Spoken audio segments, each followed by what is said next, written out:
Hi, this is Kashish, and now I'm going to solve the second question for homework 4 EL6303 fall 15. So the second question is, the random variable x is uniform in the interval -1 to 1. Find g of x such that y is equal to g of x.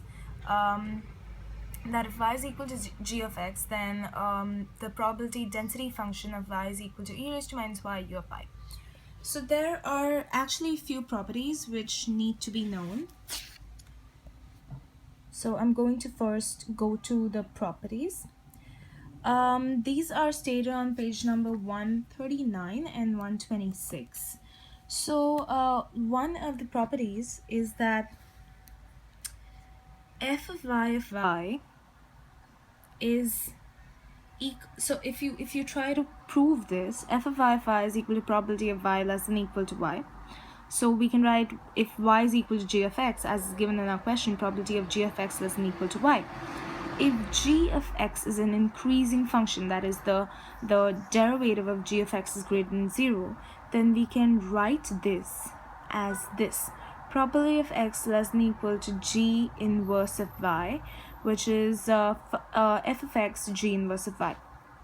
So the f of y g of x is equal to f of x g inverse of g of x, which is equal to f of x g of x, which is equal to f of x. So that is one property. The other property is that if x is uniform in the interval -1 to 1, fx of x is half plus x by 2, which is x plus 1 divided by 2. And it's going to look something like this: -1 to 1, increasing up till 1, a ramp function, and then stable at 1. So these are the two properties which you need to know. So now starting with our main question, we know that fy of y is equal to e raised to minus y u of y. So if you try to find the probability distribution function by integrating this, minus infinity to y fy of y dy minus infinity to y e raised to minus y u of y dy. Since it's u of y, we can just go from 0 to y, and the u of y will obviously go away. E raised to minus y dy.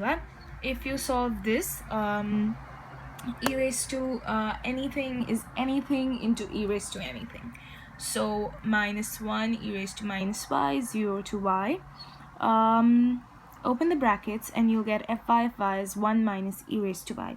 And these are two properties that we need to keep in mind while solving this sum further.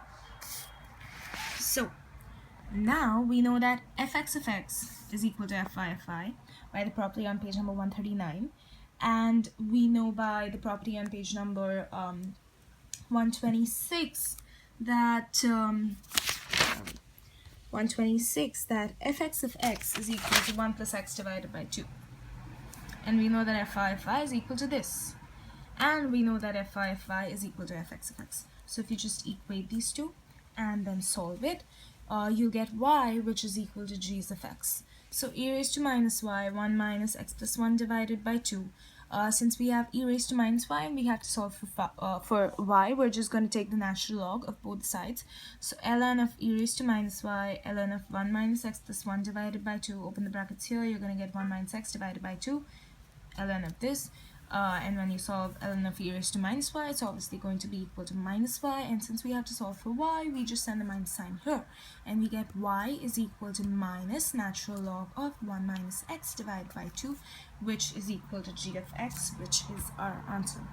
Thank you for listening.